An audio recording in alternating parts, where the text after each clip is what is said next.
श्रोता प्रेमियों, मैं राम सागर शास्त्री आप लोगों के समक्ष एक प्रसंग रखने जा रहा हूं। आत्मदेव ब्राह्मण की कथा। देखिए, सनकादिक ऋषियों ने नारद जी को एक इतिहास सुनाया कि तुंगभद्रा तटे पूर्वम भूतपत्तनमुत्तमम यत्र वर्णाः स्वधर्मेण सत्य सत्कर्म तत्पराः। तुंगभद्रा नदी के तट पर एक सुंदर नगर था, जहां सभी वर्णों के लोग अपने अपने धर्मों का आचरण करते हुए सत्कर्मों में तत्पर थे। उसी नगर में समस्त वेदों का जानकार आत्मदेव नाम का एक ब्राह्मण रहता था। ब्राह्मण धनी होने पर भी भिक्षावृत्ति का कार्य करता था। उसकी पत्नी का नाम धुंधली था। ब्राह्मण तो बड़ा सीधा साधा सज्जन था, परंतु उसकी पत्नी बड़ी कर्कशा थी कि धुंधली नाम उसकी नारी मानो वंश को ग्रसित साथी। स्वामी जितना ही सज्जन था उतनी ही नारी कर्कशा थी। कर्कशा का अर्थ व्यास जी ने भागवत में इस प्रकार बताया है कि लोक वार्तारता क्रूरा प्रायसो बहुजल्पिका सूराच गृह कृत्येषु कृपणा कलह प्रिया। जिसे दुनिया की बातचीत करने में बड़ा आनंद आता हो, स्वभाव से जो क्रूर हो, हमेशा बकवाद करती हो, गृह कार्य में निपुण हो, कंजूस हो, लड़ाई झगड़ा जिसे बहुत पसंद हो, वही कर्कशा है। धुंधली अपने पति को रोज गालियां देती थी, परंतु फिर भी आत्मदेव ने उसका साथ नहीं छोड़ा कि गालियां सुनी अपमान से तो भी वो छोर न छोड़ा था। बंधु इसी में समझ रखो वह केर बेर का जोड़ा था। दोनों का जोड़ केर बेर की तरह था। अकार ही म कैसे निभे केर बेर को संग बेडोलत रस आपने उनके फाटत अंग। सजनों, यही घर स्वर्ग है और यही घर नरक है। जिसे सुशील पत्नी मिल जाए, पुत्र आज्ञाकारी हो, समझो वही घर स्वर्ग है। कि नारी सुशीला लक्ष्मी सुत सुपुत्र सतवान सागरता के क्या कमी सो घर स्वर्ग समान। सबसे बड़ा दुख ये था कि ब्राह्मण के कोई संतान नहीं थी, इसीलिए ब्राह्मण बहुत दुखी रहता था। एक दिन दुखी होकर ब्राह्मण घर से निकलकर एक जंगल में पहुंचा। वहां उसे प्यास लगी तो पानी पीने के लिए जंगल में एक तालाब था, वहां गया। पानी पीने के बाद उदास होकर बैठ गया। ब्राह्मण विचार करने लगा, ऐसी जिंदगी से तो मर जाना ही बेहतर है। ऐसा सोच ही रहा था, तब तक ईश्वर की इच्छा से वहां एक सन्यासी महात्मा आ गए। ब्राह्मण सन्यासी के पास पहुंचा, उनके चरणों में सिर रखकर जोर जोर से रोने लगा। सन्यासी ने कहा, हे विप्र, तुम क्यों रो रहे हो? अपने दुख का कारण बताइए। कि ब्राह्मण बोला, क्या कहूं अपनी व्यथा कराल, करे न प्रभु मेरी तरह दुश्मन का भी हाल। ब्राह्मण ने कहा, महात्मन, आपको मैं अपनी क्या व्यथा सुनाऊं? जैसा भगवान ने मेरे साथ किया है, ऐसा किसी दुश्मन के साथ भी न करे। अरे, संतानहीन जीवन को धिक्कार है, संतानहीन घर को धिक्कार है, संतानहीन धन को धिक्कार है, और संतानहीन कुल को भी धिक्कार है। महाराज, मैं इतना पापी हूं कि मैं जिस गाय को पालता हूं वो बांझ हो जाती है, जो वृक्ष लगाता हूं उसमें फल फूल नहीं आते, मेरे घर में जो फल आता है वह शीघ्र ही सड़ जाता है। जब मैं इतना अभागा हूं तो ऐसे जीवन को रखने से क्या फायदा? मैं डूब कर मरना चाहता हूं। सन्यासी ने आत्मदेव की मस्तक की रेखाएं देखकर कहा, हे विप्र, एक जन्म की कौन कहे, 7 जन्मों तक तुम्हारे संतान नहीं हो सकती है। इसलिए संतान का मोह छोड़कर घर लौट जाओ, भगवान का भजन करो। कर्म की गति बड़ी प्रबल है, संतान से कोई सुख नहीं मिलता। महाराज सगर को संतान के कारण दुख भोगना पड़ा। राजा अंग संतान के कारण कितने दुखी हुए। अगर कुपुत्र पैदा हो गया तो महान दुख भोगना पड़ सकता है। सन्यासी ने कहा, विप्रदेव, पुत्र 4 प्रकार के होते हैं। शत्रुपुत्र, पूर्व जन्म का दुश्मन यदि जन्म ले लेता है वह शत्रुपुत्र होता है। ऋणानुबंधी पुत्र, पूर्व जन्म का ऋणदाता यदि जन्म लेता है वह पुत्र ऋणानुबंधी पुत्र होता है। उदासीन पुत्र, जो विवाह होने पर तुरंत अलग हो जाता है वह उदासीन पुत्र होता है। सेवक पुत्र, जिसने पूर्व जन्म में सेवा पाई है वह पुत्र सेवक पुत्र होता है। पुत्र का असली अर्थ होता है यह प्रीणयेत सुचरित ही पितरम सा पुत्र, जो अच्छे चरित्र से अपने पिता को प्रसन्न करता है उसे पुत्र कहते हैं। तू माने नरक, त्र माने रक्षा करने वाला, जो नरक से रक्षा करता है उसे पुत्र कहते हैं। तुम्हारी प्रारब्ध में पुत्र लिखा नहीं है, इसलिए हट छोड़कर लौट जाइए, अन्यथा बाद में तुम्हें पछताना पड़ेगा। ब्राह्मण बोला दास पर संतति भूत सवार, दया धाम इस दीन को समझाना बेकार। ब्राह्मण ने कहा, महात्मन, मुझे समझाने की कोशिश मत करो। अगर दे सकते हो तो एक पुत्र होने का वरदान दीजिए। महात्मा जी ने देखा कि यह किसी प्रकार से नहीं मानेगा। अपनी झोली में हाथ डाला, एक फल निकाला और दे दिया और बोले कि ये फल तुम अपनी पत्नी को खिला देना, इसके प्रभाव से तुम्हारे यहाँ एक पुत्र का जन्म होगा। देखिए, भगवान के अनन्य भक्त सब कुछ कर सकते हैं। सन्यासी ने पत्नी के लिए कुछ नियम भी बताए कि तुम्हारी स्त्री 1 वर्ष तक सत्य, शौच, दया, दान का पालन करे, एक बार ही भोजन करे। यदि ऐसा करेगी तो बालक बहुत शुद्ध स्वभाव वाला होगा। भला कर्कशा स्त्री के लिए ये नियम तो बड़े कठिन हैं। सन्यासी जी चले गए। विप्रदेव वो फल लेकर घर लौटे और पत्नी को बुलाकर फल दे दिया। कहा, प्रिय, इस फल को तुम खा लेना, इससे तुम्हारे द्वारा एक निर्मल पुत्र पैदा होगा। ब्राह्मण देव फल देकर चले गए कि फल दिया धुंधुली को जाकर श्री विप्रदेव ने खाने को, पर वह दुष्टा तैयार न थी संतति का कष्ट उठाने को। धुंधली फल को लेकर विचार करने लगी कि मैं फल खाऊंगी तो गर्व आ जाएगा, गर्व से पेट बढ़ जाएगा, कुछ ठीक से खा पी नहीं पाऊंगी, इससे शरीर कमजोर हो जाएगा, शक्ति नष्ट हो जाएगी, तो घर का काम धंधा कैसे होगा। और दैव योग से अगर गांव में आग लग गई तो गर्भहीन होने के कारण मैं कैसे भाग पाऊंगी। और कहीं पेट में बच्चा टेढ़ा मेढ़ा हो गया तो फिर प्राणों से हाथ भी धोना पड़ेगा।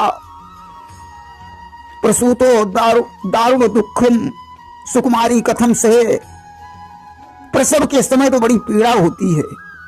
मेरी जैसी सुकुमार स्त्री उसे कैसे सहन कर पाएगी। फिर सत्य, पवित्रता आदि नियमों का पालन करना भी बड़ा कठिन है। बच्चे का लालन पालन करना भी बड़ा कठिन है। हमारी समझ में तो संसार में 2 स्त्रियां ही सुखी हैं, या तो विधवा या फिर बांझी स्त्री। नाना प्रकार के कुतर्क मन में बनाती रही, उसने वो फल नहीं खाया। एक दिन उसकी बहन स्वेच्छानुसार उसके घर में आ गई। धुंधली फल लेकर अपनी बहन के पास पहुंची और बोली, बहन, मेरी जान खतरे में है, ये फल काल बनकर मेरी जान लेने के लिए आया है।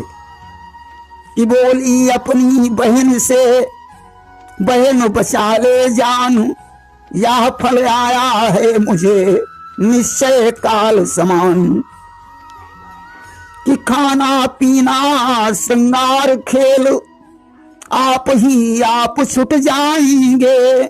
हे बहन प्रसव की पीरों से बेमौत प्राण घुट जाएंगे। हे बहन, इस फल के दुख के कारण मैं दिन दिन दुबली होती चली जा रही हूं। बहन तुम बताओ मैं क्या करूं। धुंधली की बहन बोली, तुम चिंता मत करो, इस फल को आने में जितने दिन हुए हैं उतने ही दिन का मेरा गर्व है। प्रसव होने पर वो बच्चा मैं तुम्हें दे दूंगी और उसका पालन पोषण करने के लिए मैं रोज तुम्हारे घर में आ जाया करूंगी। इस फल से बच्चा हो सकता है या नहीं, इसकी जांच करने के लिए ये फल गाय को खिला दो। आज धुंधली ने फल गाय को खिला दिया। आत्मदेव आए, उन्होंने पूछा क्या फल खा लिया? झूठ कह दिया, हाँ मैंने खा लिया। आज तो कुछ समय के उपरांत धुंधली की बहन के द्वारा एक पुत्र पैदा हुआ। उसने वो बच्चा धुंधली को दे दिया। धुंधली ने उसे अपना बच्चा बताकर आत्मदेव को बहका दिया। आत्मदेव बड़े प्रसन्न हुए। उन्होंने उस बच्चे का जात कर्म संस्कार किया, ब्राह्मणों को बहुत कुछ दान दिया और उस बच्चे का नाम धुंधकारी रख दिया। एक दिन धुंधली ने आत्मदेव से कहा, मेरे स्तनों में दूध नहीं है, मैं इस बच्चे का पालन कैसे करूं? मेरी बहन के रही हाल ही में एक बच्चा पैदा हुआ था जो मर गया, उसे बुलाकर मैं अपने घर में रख लूंगी, इस बच्चे का पालन पोषण हो जाएगा। आत्मदेव ने कहा ठीक है, ऐसा ही करो। धुंधली की बहन धुंधली के घर पर ठहर गई। अब तो गाय के द्वारा भी एक बच्चे का जन्म हुआ। आत्मदेव बहुत प्रसन्न हो गए कि गौकर्णम तम सुतम दृष्टा, गौकर्ण नाम चा करो। तो उसका पूरा शरीर मनुष्य जैसा था परंतु कान गाय जैसे थे। आत्मदेव ने उसका नाम गोकर्ण रख दिया। जब दोनों बच्चे बड़े हुए तो उनके बीच में जमीन आसमान तक का अंतर हो गया कि गोकर्ण पंडितो ज्ञानी धुंधकारी महाखला। गोकर्ण तो पंडित और ज्ञानी बन गया परंतु धुंधकारी महादुष्ट बन गया। कि गोकर्ण सुबह से शाम तलक पूजा में समय बिताने लगा, खल नीच धुंधकारी लेकिन वैश्याओं के घर जाने लगा। गोकर्ण तो सुबह से शाम तक पूजा करता है परंतु धुंधकारी वैश्यगामी हो गया। वैश्याओं के जाल में फंसकर उसने अपने पिता की सारी संपत्ति नष्ट कर डाली। अब तो आत्मदेव बड़े दुखी हो गए। उन्हें सन्यासी के उपदेश याद आने लगे। अरे इससे तो इसकी माता का बांझ रहना ही ठीक था। सत्य है वो पुत्र बड़ा दुखदायी होता। गोकर्ण ने अपने पिता को दुखी देखकर वैराग्य का उपदेश दिया। कहा पिताजी, यह संसार असार है जो दुख और मोह से भरा है। यह मेरा पुत्र है। ऐसा सोचकर मोहग्रस्त प्राणी उस मोह में उसी तरह जल रहे हैं जैसे एक पतंगा दीपक की लौ में जल जाता है। यहां कोई सुखी नहीं है कि राजा कहे महाराजा सुखी और महाराजा कहे सुख इंद्र को भारी, और इंद्र कहें श्री धर्म सुखी और धर्म कहें सुख ब्रह्मा को भारी, और ब्रह्मा कहें विष्णु जी सुखी और विष्णु कहें सुख शंकर को भारी, और शंकर कहें सब दुखी के दुखी सुख सागर राम के भक्त को भारी। राजा सोचता है इंद्र को सुख होगा परंतु सच्चा सुख तो शिव जी को है जो रात दिन भगवान के ध्यान में मस्त रहते हैं। गोस्वामी बाबा ने मानस में लिखा कि सुखी मीन जहां नीर अगाधा और जिमी हरि शरण ने कऊ बाधा। मछली वहीं सुखी है जहां अगाध नीर है। इसी प्रकार जीव को भगवान की शरण में जाने से सुख प्राप्त होता है। और श्रुति पुराण सब ग्रंथ कहानी और रघुपति भगति बिना सुख नाही। वेद पुराण आदि सभी ग्रंथ यही कहते हैं कि भगवान की भक्ति के बिना जीव को सुख मिल ही नहीं सकता। या मेरा पुत्र है, इस मोह को भूल जाइए पिताजी। मोह से ही मनुष्य को नरक प्राप्त होता है। यह शरीर तो नष्ट ही हो जाएगा, इसलिए वन में जाकर भगवान का भजन करो। कि देहे स्थिमांस रुधिरे विमतिं त्यजत्वं जाया सुतादिषु सदा ममतां विमुञ्च पश्यानि संजगदिदं क्षणभंगनिष्ठं वैराग्य राग रसिको भवभक्ति निष्ठा। पिताजी ये शरीर हड्डी मांस और रुधिर का एक पिंड है। यह मेरा शरीर है, इससे भूल जाइए। स्त्री पुत्र को अपना मत समझिए। संसार क्षणभंगुर है, यहाँ कोई वस्तु टिकाऊ नहीं है। वैराग्य के रस में डूबकर भगवान की भक्ति करो। भगवान के भजन से बड़ा कोई धर्म नहीं है। भगवान की कथाओं का पान करो। आज पुत्र का उपदेश सुनकर आत्मदेव को ज्ञान हो गया। 60 वर्ष की अवस्था थी, वन को चले गए, भगवान की सेवा करने लगे। 10वें स्कंद का पाठ करने से उन्हें श्री कृष्ण चंद्र प्राप्त हो गए। अब तो धुंधकारी और भी आजाद हो गया। उसने हाथ में डंडा उठाया कि अब तो डंडा लेकर मां पर वह अत्याचारी धाया है। पूछने लगा पापिनी बता, घर का धन कहाँ छुपाया है। डंडे मार मार कर अपनी माता से पूछ रहा है, तूने धन कहाँ कहाँ छुपाया है, जल्दी से निकाल। अब धन हो तो बेचारी बताए, वहां तो कुछ रहा ही नहीं। धुंधली ने कहा, बेटा मैं तुम्हें कल बता दूंगी। आज धुंधकारी के उपद्रवों से तंग आकर रात के समय कुएं में कूदकर धुंधली ने अपनी जान दे दी। योगनिष्ठ गोकर्ण तीर्थ यात्रा को चले गए। इन सब घटनाओं का उनके ऊपर कोई प्रभाव नहीं पड़ा। अब तो धुंधकारी और स्वतंत्र हो गया। उसने 5 वेश्याओं को लाकर अपने घर में रख लिया। एक दिन धुंधकारी चोरी करके बहुत सा माल लाया। वेश्याओं ने विचार किया, ये रोज चोरी करता है, किसी दिन इसे राजा पकड़ लेगा या धन छीन कर फांसी की सजा दे देगा। जब इसे मरना ही है तो क्यों न हम ही लोग मिलकर इसे मार डालें, या माल भी प्राप्त हो जाएगा।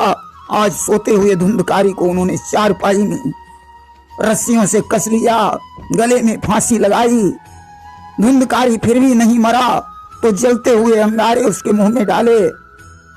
आग की लपटों से झटपटाकर उसकी मृत्यु हो गई कि उजड़ गया हर तौर से आशाओं का खेत। वहां धुंधकारी हुआ महाभयानक प्रेत। वेश्याएं तो चली गईं, धुंधकारी मरकर अपने कुकर्मों के कारण एक भयंकर प्रेत बना। कुछ समय बाद गोकर्ण को भाई की मृत्यु का समाचार मिला। उसे अनाथ समझकर गोकर्ण गया में श्राद्ध दान करने लगे और घर पर लौट आए। रात्रि के समय आंगन में चारपाई डाली और सोने का विचार बनाया। आधी रात के समय धुंधकारी ने विकट रूप धारण किया और गोकर्ण के पास पहुंचा। वह कभी मेढ़ा बन जाता है, कभी हाथी, कभी भैंसा, कभी इंद्र और कभी अग्नि का रूप धारण करके गोकर्ण को दिखाने लगा। आखिर में उसने मनुष्य का रूप धारण किया कि गोकर्ण रात में जब आया त्यों ही वो प्रेम दिखाने लगा। मेढ़ा, हाथी, भैंसा, मनुष्य बन बन कर सन्मुख आने लगा। गोकर्ण तो परम तपस्वी थे, उन्होंने उस प्रेत से कहा, तू कौन है? मुझे ये भयानक रूप क्यों दिखा रहा है? तेरी ये दशा कैसे हुई? तू पिशाच है, प्रेत है या कोई राक्षस है? गोकर्ण के इस प्रकार पूछने पर वह जोर जोर से रोने लगा। बोलने की शक्ति नहीं थी, संकेत कर रहा था जिसे गोकर्ण समझ नहीं पाए। आज उन्होंने अंजलि में जल लेकर उसके ऊपर मंत्र पढ़कर फेंक दिया। अब तो प्रेत बोलने लगा। उसने कहा कि अहम भ्राता तुदीयोस्मि धुंधकारीति नामतः स्वकीये नैव दोषेण ब्रह्मत्वं नासितं मया। अरे मैं तुम्हारा भैया धुंधकारी हूं। मैंने अपने कर्मों से ब्राह्मणत्व नष्ट कर दिया। मैंने बहुत से पाप किए हैं। उल्टा स्त्रियों ने तड़पा तड़पा कर मुझे मार डाला। अब मैं प्रेत योनि में आकर दुख भोग रहा हूं। हे भैया, मुझे इस योनि से बड़ा कष्ट हो रहा है, मेरा उद्धार करो। कि मैंने परिवार विनाश किया, अब तुम उद्धार करो भैया। भैया का भैया डूब रहा, या नैया पार करो भैया। गोकर्ण ने कहा, भैया मैंने तुम्हारे लिए गया में पिंड दान किया, फिर तुम प्रेत योनि से नहीं मुक्त हुए। धुंधकारी बोला, मैं कोई छोटा मोटा पापी नहीं हूं कि मेरे उन घोर कुकर्मों को हर सकते हैं व्रतदान नहीं। नाथ की न्यायशाला है वो, कोई रिश्वत की दुकान नहीं। मेरे कुकर्मों को व्रतदान नहीं हर सकते हैं, क्योंकि भगवान के यहां सच्चा न्याय होता है। गोकर्ण ने कहा, गया में साध करने से जब तुम्हारी मुक्ति नहीं हुई, तब तो फिर तुम्हारी मुक्ति का कोई उपाय ही नहीं रहा।